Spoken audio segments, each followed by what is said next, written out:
All right, so the show got started about 5-6 years ago here at Lehman College.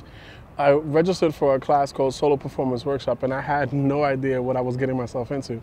I actually thought it was a comedy class, and I was very scared. I was afraid that I would kind of flop this class, and I got into the class and wound up meeting the director, Dante Alberti, and basically the class started with just simple homework assignments. But at the end of the class, I had a 45-minute piece that I was able to perform on stage. And actually, Dante asked that would be our final assignment, to actually put it up. And I did so, and it got great responses. I mean, people were like asking me when am I doing it again, and I had no idea that I was even going to pursue this show further than just performing it at Lehman College. And now, 5 years later, we are going on festivals, and I just finished my Off-Broadway debut at the La Tea Theater downtown. We're going into United Solo in October, which is the reason why we're creating this video. And just being asked to put it on all over the place, and it's completely surreal and an amazing feeling.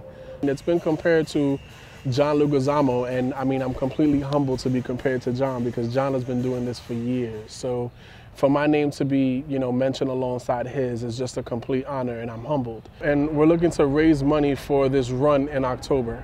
October is my first off-Broadway production, which I'm pretty excited about.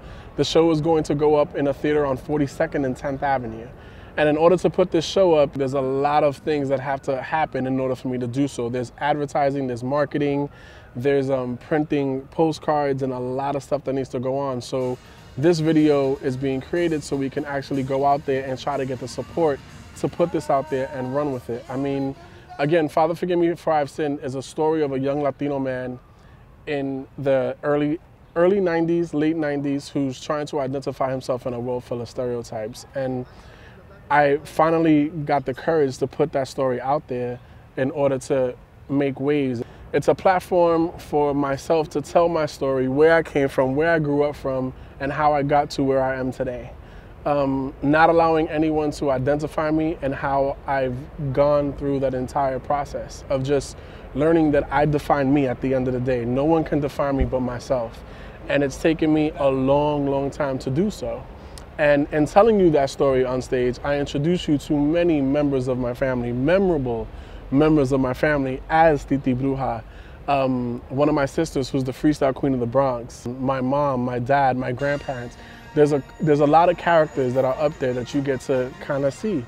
And the beauty of it is by giving you this history and also introducing you to these family members, it allows you to kind of feel like you're involved and you're sitting in my home in the South Bronx as I'm telling the story.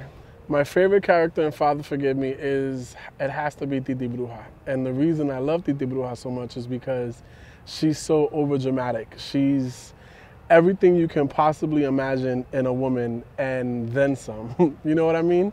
And it's fun playing her. It's fun telling that story and watching people's reactions as I tell the story. We called her Titi Bruja because she was a witch. She practiced good magic, or what she liked to call white magic. Whatever it would scare the shit out of us. Because I would hear story after story on stuff that went on in that house. My mom even said that she had spells for pretty much anything. I didn't believe it one day until I went to visit. Santo!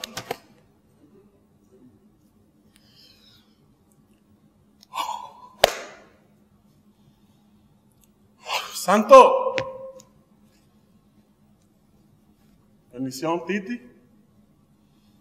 Que Dios te bendiga, mijo. Okay, Chulo, listen, I'm on the phone and I'm having a consultation right now. Okay, papi? Sit down and I'll be done with you in a second, okay? Santo. Aló, Miri. Sí, mami, ¿cómo está? ¿Está bien? Dígame. I'm connected. Ajá. Bueno, mami, if you want to keep Jew man, you got to do exactly what I told you, okay? Bueno. You're going to go to the supermercado and you're going to get yourself a nice steak. Ajá. Mommy, you're going to take the steak and you're going to put it in the nevera until that time of the month. Mami, you know what time of the month I'm talking about, okay? Bueno, when that time of the month comes, Mami, you're going to take the steak and you're going to put it in jupanti. Sí, Mami, jupanti. Bueno, you leave it there for 3 hours. 1 hora por Padre y otra por Hijo y la última por Espíritu Santo. Amén. Mami, and after the 3 hours, you're going to take it and you're going to put it in the frying pan, okay? Échale cualquier cosa tú quieres echar, mija. Sazón, adobo, pimiento, sofrito, cualquiera. Linda, and while it's frying, you're going to go ahead and you're going to say a prayer to Santa Barbara. Mira, what do you mean you don't know Santa Barbara? Santa Barbara, Miriam, Santa Barbara. Ahora tú lo conozco, okay? Bueno, you're going to say a prayer to Santa Barbara, Mami, and then you're going to take the steak out, you're going to put it on a plate, and you're going to serve it to your man. And Linda, trust me, ese cabroncito will never leave your side until the day he dies 6 feet under, and the worms are eating his flesh. Puñeta. Bueno, Mami, I gotta go, okay, because my nephew is here and we're about to have some lunch. Okay, Linda? Ciao. Okay, Papi, you ready for some pepper steak? People should contribute because it's an amazing show, and it's born and bred in the Bronx, just like I am, born and bred in the Bronx. And we're trying to get Latino stories out there. We're trying to get stories of just survival out there and telling stories like this, just like this, to give hope to other people. I mean, that's my goal as an actor, period, to work on projects that will that push people forward or make people think, make people second guess the decisions that we make today. And my story, even though it took me a long time to finally get to this point, I realized that this story is not just to put myself out there, but it's also to provide hope for all the other youth, Latino or non-Latino, who live in the Bronx, Brooklyn, Los Angeles, Miami, any city in the world, to give them hope, to just be themselves and live their lives, and it gets better. If you're not following me on Twitter, please hashtag Roldan JJR or go to my website, JoseRoldanJr.com.